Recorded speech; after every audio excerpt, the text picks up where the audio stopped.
Hello everyone. Today what we have here is Infiniti JX35. Has 3.5 liter engine. The reason why I'm taking this video is the engine was knocking on this car. You couldn't hear it from outside or anywhere outside of the car. Only you could hear it when you're sitting in the car. It was doing knock knock knock, like very slight. It was doing it mostly at idle, and when you rev it up you could hear it rev. With the rev it would go up too. I listened to the engine with this stethoscope. I bought it from Harbor Freight. Couldn't locate the sound anywhere I looked, but when I was listening to fuel rail, I could hear a little bit of noise, and then I went under the car on the driver's side. It's right under the driver's seat, technically under the car.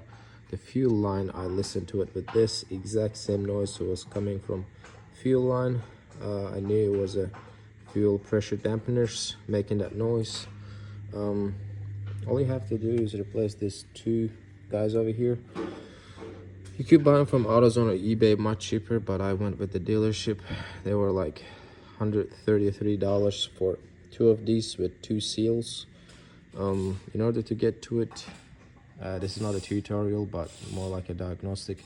You have to get the front cover off, take the intake out, remove the fuel rail, then replace these two guys over here. As soon as we replaced it, the sound was gone. It sounds healthy, no knocking, nothing. It's such a small issue, such a small parts to replace for that kind of noise. But as I said, first I thought it could be maybe rod knock or valve train noise or something like that. But this guy over here helped me a lot. Stethoscope.